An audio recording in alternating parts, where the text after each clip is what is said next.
Hello Viggo, nice to meet you. My Nice to meet you. first question is just what attracted you to HeyUGuys and how you first got involved in the project? Well, I thought it was a very good story. It came to my attention from Fabian Casas, who's the screenwriter who came up with the story together with the director Lisandro Alonso, and it sounded like a really interesting adventure story. Kind of at the start, anyway, a classic Western adventure. 19th century. The wild frontier, father and his adolescent daughter. She runs off with a young soldier into dangerous enemy territory, and I borrow a horse and go looking for her. So the table is set for a good tale, and that combined with the fact that it was Lisandro Alonso, whose movies I had seen. This is his fifth one, and I knew that he had a very particular visual style and a very original way of telling stories, a particular kind of rhythm, pace to his stories, which I happen to like a lot. It's reminiscent of, directors like Tarkovsky or Carlos Regadas, maybe. It's a certain sensibility that's unlike any other filmmaker, really. And I thought those were the ingredients for the kind of movie that I'd certainly go see in the movie theater. So, because he does have a really quite unique vision, like you said, and there's a real pacing to this movie. Is that something that you were aware of when you were kind of shooting? Did you know that, because it is quite abstract, quite minimalist? Yeah. And does that kind of alter the shoot, or is that all sort of done in post and what you see in the finished product? No, it is what it is. We shot on film, which is unusual these days, and we had a limited amount of film stock, which he had to gather from different places in Argentina and Chile, and towards the end of the shoot we had to be very careful. For example, if we said, well, here's a shot where you ride into frame and then you ride past to us and out of frame, and I have 3 pieces left, 3 pieces of film. One's about 38 seconds, another's about 53 seconds, another one maybe as long as a minute or so. He said, how long do you think it would take to ride through? And then I'd say, well, trotting, galloping, how quickly? And he goes, well, not too fast, because you've been on the trail for a while and you're tired and the horse is tired. And I said, well, why don't we use the 53-second piece, because we should save the longer one for later for another scene. So those were the kind of conversations we had. But I guess as an actor, working with someone who's not going to shoot more than one take, probably, in most cases, and who hasn't worked with actors before, and it's liberating in a way that he's so accepting of whatever you do is the character. So it's liberating in the sense that the onus is taken off in terms of performance, but on the other hand, there's no safety net, because what if I don't feel it's good, or I know it's not good and he's happy with it, so there's that you're putting yourself in the hands of that sort of situation. But overall I thought it was really an interesting experience. As an actor, you just have to do the job you would do for any director, deal with each moment that comes in character, as your character, and whether you're by yourself or talking with other actors in the scene. So, yeah.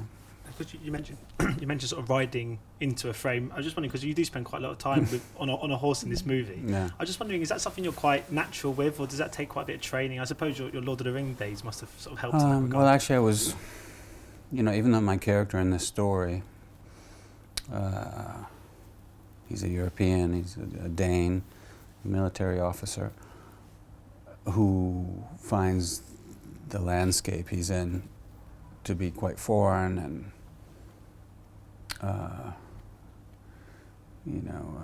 challenging. Someone who never gives in to the landscape or the culture he's in, because he has a different jet or something, because he has a different European mindset. Even though he's uncomfortable, I was very comfortable, because I was raised the first decade of my life in Argentina, and that's where I learned to ride horses. So as far as horseback riding, that wasn't a problem for me any more than it would have been for the character. That was not hard. I like horses. I tend to get along with them. Some of the terrain was trickier, than what the horse would have probably liked. But other than that, that part was, so to speak, the easy part, the horseback riding and being in those landscapes. Because the character's he's obviously the hero, but he's very human, he's quite clumsy. You see him sort of trip over a few times. I was wondering how vital it is for you, do you think, for him to be flawed and to be very human, to help the kind of audience create that connection? Well, as the story moves on, he's more and more a fish out of water. He doesn't really like I said, he doesn't give in to the landscape. He doesn't alter his way of doing business, depending on circumstances, on the landscape and on the situations he encounters. What the clothes he's wearing, especially after his horse is stolen from him and his rifle, and he's on foot with these boots and these spurs and this uniform. He is clumsy, and it wasn't that hard to do. Sometimes I really was slipping and falling in the rocky terrain. He's sort of a Danish Don Quixote character in a sense. Don Quixote didn't think he was strange or inappropriately dressed or behaving in a strange manner. And neither would my character in the story seem to be behaving in any way that was strange if he were back in Denmark. But being that he's in the middle of Patagonia by himself, wearing this Danish army infantry uniform, and dragging a saber along and slipping and sliding with his leather-soled boots, it is kind of absurd. But he never once thinks he's in any way ridiculous. That's what's interesting about it, that he's convinced that he's doing things the right way. He's doing things the way he was trained to do them, and dealing with obstacles in the way he grew up, learning to deal with obstacles and dressing for the part, but taken out of his home context, it is a bit odd to watch. And the film itself is so hypnotic. You've kind of got the gentle sort of sound of the waves in the background, and the horses' kind of hooves, the sort of as they're walking around. It's a film. The sound design in this movie is something that some people have noticed. Been nominated for awards and probably won some awards, I think, by now, in different festivals in different countries. It's very subtle, but it's beautifully done. There is, like you say, there's an immediacy to the sound, but there's an interesting thing in the mix that sometimes there are sounds, and maybe you don't catch it the first time you're watching the movie, but a second time through you really start to notice that there are layers of sound. There are sometimes sounds of cars and trucks on highways, which makes no sense in the story, but it's there. And there's echoes of the sea when you're far from the sea, much further along in the story. It's very, very interesting the way they mix the sound for this. And it makes a really immersive experience. I was wondering, when you're watching it back, are you able to kind of get caught up in it in that way, or is that quite a difficult thing to do, given you're the kind of... No, definitely. And each time I've watched the movie, I've seen more layers to it, things that I don't think even the director realized were going to pay off, or the connections that you can make in terms of sound and also the visuals. Starting with the first scene between the father and daughter, there are things that are said in that scene and things that are presented visually that pay off later in unexpected ways. So. And of course, this is the third film you've produced quite recently, actually. I was wondering what it was that kind of inspired that move into producing, and if it's something you can see yourself doing more of as well. Yeah, I probably will do. It's just a way of doing what I've always done, which is trying to help the director tell his story the way he or she wants to. As an actor, I've always been interested in helping, as a member of the team, helping other actors do a good job in the scenes I play with them, trying to understand what the director's looking for and helping them get that accomplished, working in tight collaboration with this camera team and everyone, really. As a producer, you're not just a meddlesome actor, you actually have more grounds, more legal right to to intercede on the director's behalf. So it's just a way of helping the director, is the way I see it, from, in the case of Jauja,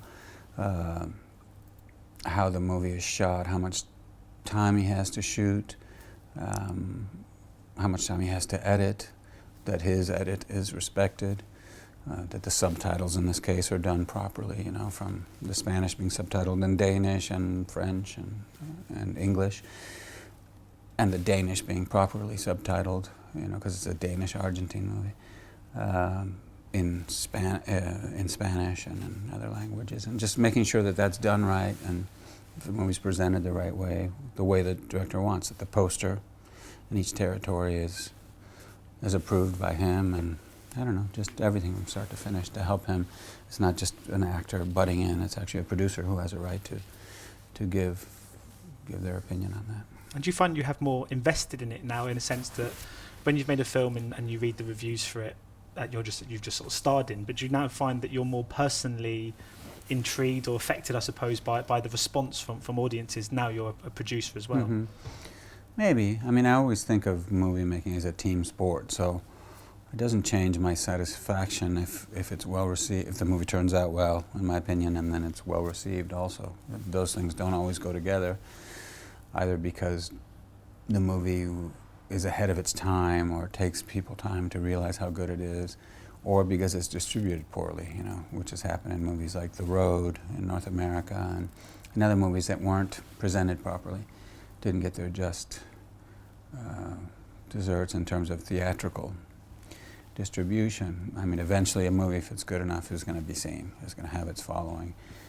I was particularly happy with Jauja because not only did it go to Cannes, but it won Best Movie from the International Film Critics Organization. It's won other prizes in different countries, but what was the most pleasant surprise was that beyond Lisandro Alonso's core audience, his loyal fans, his movie making, or knowledge of his movie making, appreciation for it, has expanded, also among critics. A lot of mainstream critics who had never seen a Lisandro Alonso movie in the United States, where it's just released to overwhelmingly good reviews, and other places, they really, for the most part, almost unanimously liked the movie, found something really interesting in it, and really appreciate his particular vision, So that was very, I was very happy about that. Or when it gets nominated for awards or wins Best Picture, yeah, I suppose I take a little extra satisfaction in it as a producer, but I would have anyway, even if I wasn't producing, because we made it together as a family, and you want the family to be appreciated. And next up, we can see you in Captain Fantastic. I just wonder if you could tell us a little bit about that and how you fit into that story. Before that, Far From Men was a French movie that I did last year in North Africa. It's a really beautiful story based on Albert Camus' story. And that turned out really well. I also produced that one. Captain Fantastic, I'm not a producer on it, but it was also a very, very much a labor of love, like a family kind of collective effort.